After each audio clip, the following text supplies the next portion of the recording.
Mheshimiwa mgeni rasmi, utoaji wa mikopo ya 10% kwa vikundi vya wanawake, vijana na watu wenye ulemavu kwa kipindi cha mwaka wa fedha 2025-2026 umeendelea kutekelezwa kwa halmashauri kuendelea kuchangia fedha za 10% zinazotokana na mapato ya ndani, ikiwa ni sehemu ya mkopo wa shilingi milioni 314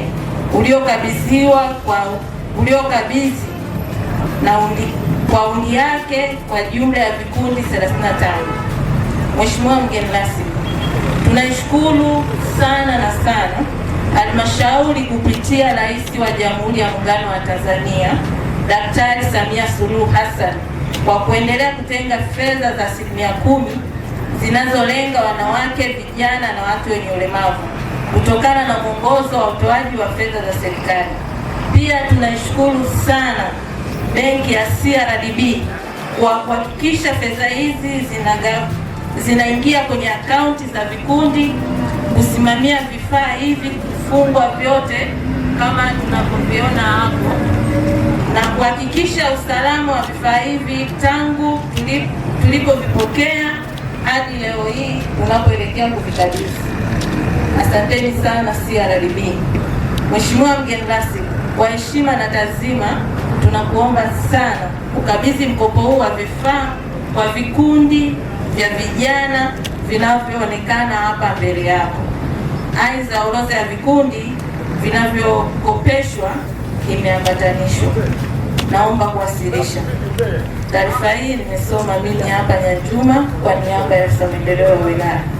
Kwa mvitunze vyombo hivi na mvitumie kwa ajili ya maendeleo yenu binafsi, maendeleo ya jamii, lakini maendeleo ya taifa zima. Na mara zote tukumbuke Dr. Samia Suluhu Hassan katika haya yote yanayofanyika ndiye chachu ya yote. Kwa popote tulipo lazima tumseme Mheshimiwa wetu Rais vizuri. Tunaponufaika na pikipiki zetu hizi, tujitahidi angalau tuzidi kuendelea kurejesha marejesho yetu kwa wakati, ili angalau tuzidi kuendelea kuwapa nafasi na wanufaika wengine ili waweze kupata nafasi. Na nitazamia kwa mbali, mnapokuwa na changamoto zozote za kibenki, njooni mnione, hata ofisini kwangu mnakaribishwa sana. La kwanza ni kutoa nasaha kwenu vijana, lakini jambo la pili ni kuwakabidhi vyombo mkavitumie kama ambavyo mnakusudia. Naamini mliomba kwa sababu ya kujinasua katika maisha yenu, mliomba vyombo kwa ajili ya kujinasua katika uchumi wa kwenu.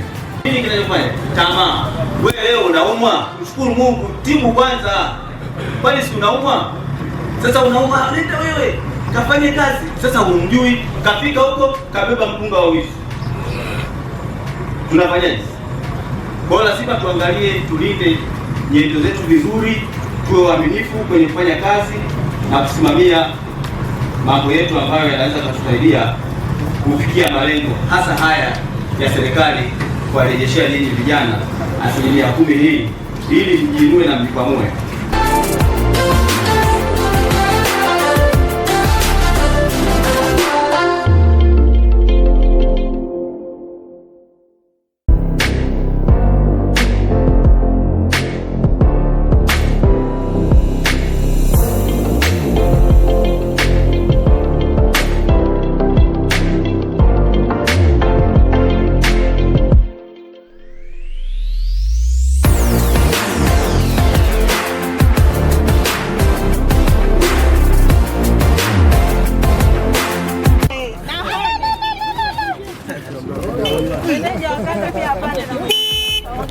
Anapiga ni mgeni rasmi.